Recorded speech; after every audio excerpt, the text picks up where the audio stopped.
narrate a police objective. God Almighty mentioned in a number of verses of the Qur'an that He placed mountains on the earth to stabilize it from shaking and turmoil, and to protect it from falling and disappearing. God Almighty said, "And He placed therein firm mountains above it." Fussilat 10.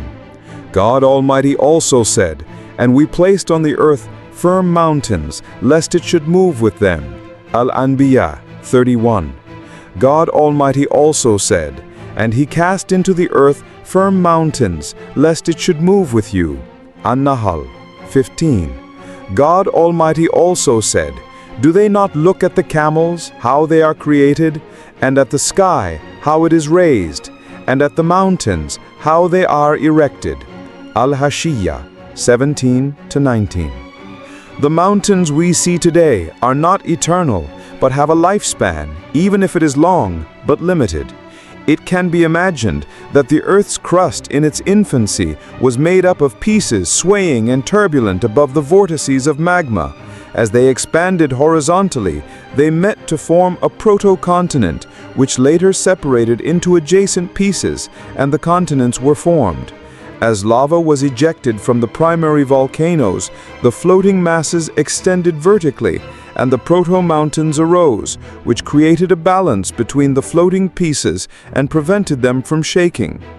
Mountains may be formed and erected as a result of the collision of one continent with another neighboring one. A well-known geological example is the formation of the Himalayas.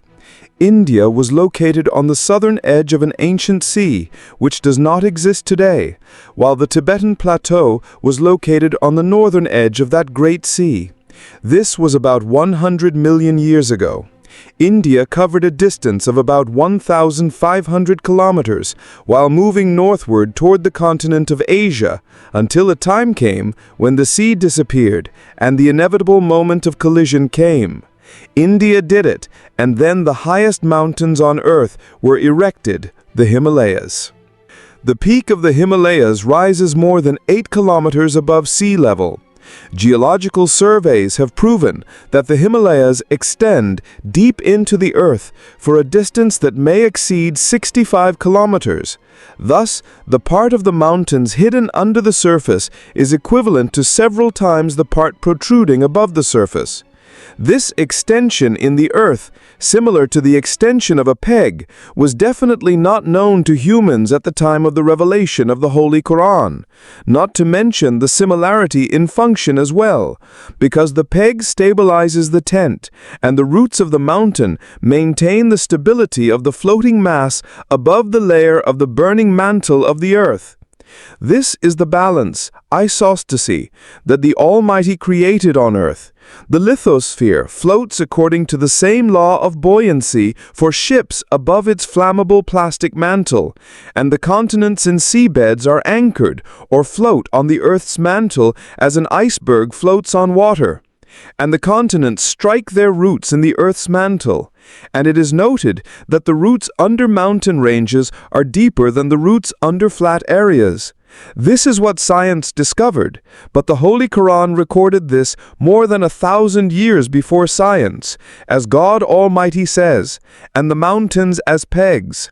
And certainly, the descriptive expression, pegs, is unmatched in precision, and the astuteness of the commentators did not escape the insight of the commentators to record the similarity in the Almighty saying, "And the mountains as pegs."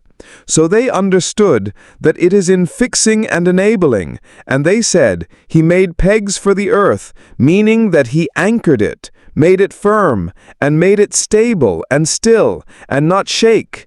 And they derived that knowledge from the meaning of the Holy Book, and that modern knowledge cannot meet with the abundance of scientific meanings in the Quran's talk about the history of mountains and the description of their formation, unless it is the revelation from God alone knows all secrets.